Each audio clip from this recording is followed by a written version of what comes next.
வணக்கம். நம்ம இன்னைக்கு 2025ஆம் வருடம் மிதுன ராசிக்கான ராசி பலன் என்ன அப்படிங்கிறத பற்றி பார்க்க போகிறோம்.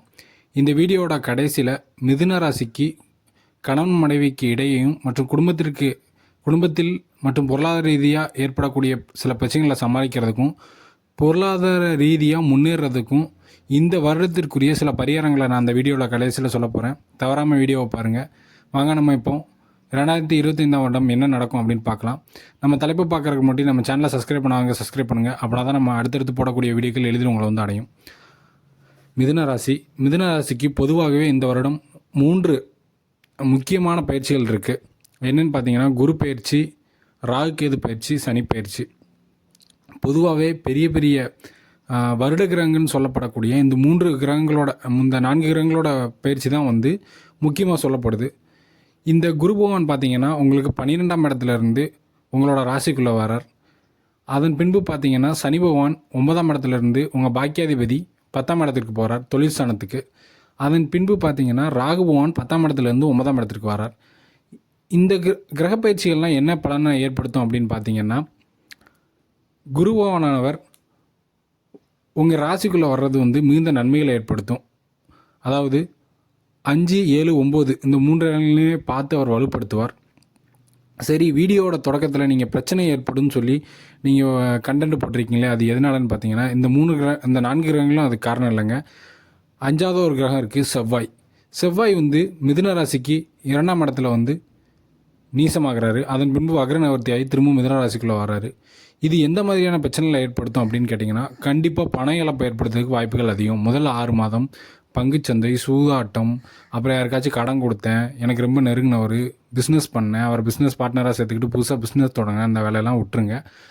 6 மாதங்களுக்கு பின்பு நீங்கள் எது வேணாலும் முயற்சி பண்ணலாம். அதுக்கப்புறம் வந்து எல்லா கிரகங்களுமே உங்களுக்கு சாதகமாக தான் இருக்குது. ஆனால் முதல் 6 மாதங்கள் இந்த செவ்வாய் வந்து உங்களுக்கு 2ஆம் இடத்துல நீசமாகிறதும், அதன் பின்பு வக்ரநிவர்த்தியாகி திரும்பவும் ராசிக்குள்ளே வர்றதும், மறுபடியும் நீசமாகிறதும், இது போன்ற கிரகநிலைகள் இருக்கிறதுனால கண்டிப்பாக மிகப்பெரிய லெவலில் கணவன் மனைவிக்கிடையே பிரச்சனைகள் ஏற்படுறதுக்கு வாய்ப்புகள் அதிகம். ஏன் அப்படின்னா, மிதுனராசிக்காரர்கள் பேசுகிறத அவங்க கணவன்மார்கள் தப்பாக புரிஞ்சுக்குவாங்க. அல்லது கணவன்மார்கள் மிதுனராசியாக இருந்தால் மனைவிமார்களை தப்பாக புரிஞ்சுக்கிட்டு குடும்பத்திற்கிடையே பிரச்சனை ஏற்படுறதுக்கு வாய்ப்பு இருக்குது. அதே மாதிரி பண விஷயத்துலேயும் நீங்கள் ஏமாறுறதுக்கு வாய்ப்புகள் மிகவும் அதிகமாக இருக்குது. சோசியல் மீடியாக்களில் அல்லது நீங்கள் வந்து பங்குச்சந்தை போன்ற விவரங்களில் வந்து ரொம்ப கவனமாக இருக்கணும். இது எல்லாமே செவ்வாயோட கிரகத்தோட பயிற்சினால் ஏற்படுற பலன்கள் தான். மற்ற கிரக பயிற்சிகள் எப்படி இருக்குது அப்படின்னு பார்த்தீங்கன்னா, உதாரணத்துக்கு எடுத்துக்கிட்டிங்கன்னா, குரு பகவான் நல்ல இடத்துக்கு வராரு. அவர் இருக்கிற இடத்த விட பார்க்குற இடத்திற்கே பலன்கள் அதிகம் அப்படிங்கிற கணக்குப்படி அவர் 5, 7, 9 5ஆம் இடமான பூர்வ புண்ணியஸ்தானம், 7ஆம் இடமான மனைவி ஸ்தானம் மற்றும் இது என்ன சொல்கிறது பார்ட்னரோட ஸ்தானம், 9ஆம் இடமான தகப்பன் ஸ்தானம்னு சொல்லப்படக்கூடிய இந்த முக்கியமான இடங்களை பார்த்து வலுப்படுத்துகிறாரு. இது மிகவும் நன்மைகளை ஏற்படுத்தக்கூடிய அமைப்பு. அதே மாதிரி உங்கள் பாக்கியாதிபதியான சனி பகவான் 9ஆம் இடத்துலேருந்து 10ஆம் இடத்திற்கு மாறுறதும் மிகுந்த நன்மை. ஏன் அப்படின்னு கேட்டிங்கன்னா, ஒரு பாவக்கிரகம் கேந்திரத்தில் இருக்கணும் அப்படிங்கிறது ஒரு விதி. அது வந்து கண்டிப்பாக கெடுதல்கள் பண்ணாது. ஆனால் இந்த 10ஆம் இடத்துலேருந்து 9ஆம் இடத்துக்கு வரக்கூடிய ராகு பகவானால் ஒரு சில பிரச்சனைகள் ஏற்படுங்க. அது என்ன பிரச்சனைன்னு பார்த்தீங்கன்னா, மிகவும் வயதான தந்தையை கொண்டவர்களுக்கு உடல் நலத்தில் சிறிய சிறிய பிரச்சனைகளை ஏற்படுத்துவார். மற்றபடி பெரிய லெவலில் பாதிப்புகள் எதுவுமே இருக்காது. ஆனால் சின்ன சின்ன தொந்தரவுகளையும் தந்தை வழி மூலம் செலவுகளையும் இந்த ராகு பகவான் கண்டிப்பாக ஏற்படுத்துவார். அது போக பார்த்திங்கன்னா, வெளிநாட்டில் இருக்கிறவங்க, ஒரு சில பேர் வெளிநாட்டில் இருக்கிறவங்க தன்னோட இருக்கிற நாட்டை விட்டு தன் சொந்த நாட்டுக்கே திரும்பி வரக்கூடிய அமைப்புகள் வந்து இருக்குது.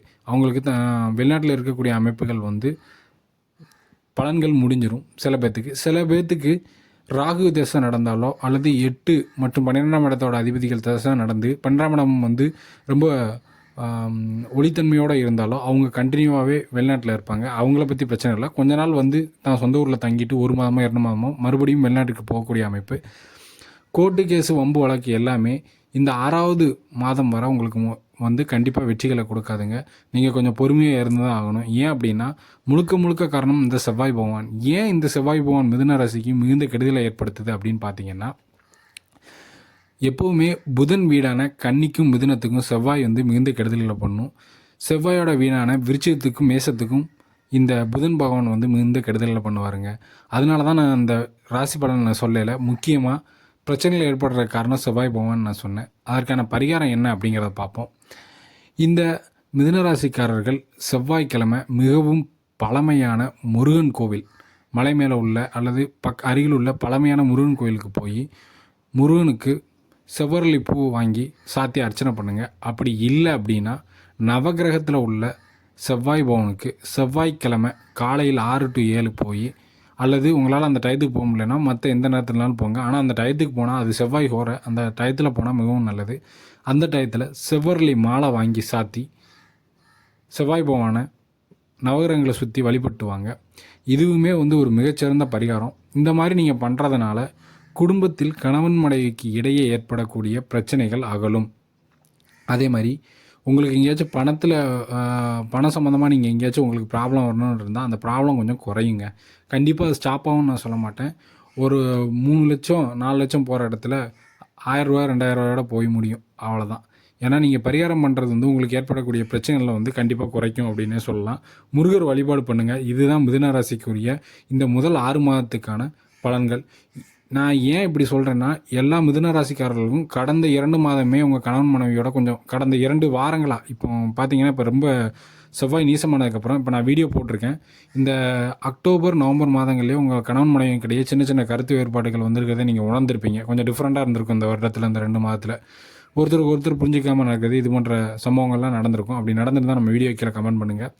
இதுதான் இந்த வருடத்துக்குள்ளே உங்களுக்கான பரிகாரம். செவ்வாய் பகவானையும் முருகப்பெருமானையும் வணங்கி நீங்கள் பிரச்சனையிலேருந்து தப்பிச்சு ஒரு நல்லபடியான வாழ்க்கையை வாழ்வீங்க நான் நம்பி விடைபெறுறேன். இருந்தாலும் மற்ற கிரகங்கள் உங்களுக்கு சாதகமாக இருக்கிறதுனால தசை அமைப்புகள் மோசமாக இருக்கவங்களுக்கு மட்டுமே இது மிகப்பெரிய பாதிப்பு ஏற்படுத்தும். மற்ற எல்லாத்துக்குமே சின்ன சின்ன பிரச்சனைகளோடு அது முடிஞ்சு போயிருன்னு சொல்லி நான் இந்த வீடியோவை முடிக்கிறேன். நம்ம அடுத்த வீடியோவில் சந்திக்கலாம். நன்றி, வணக்கம்.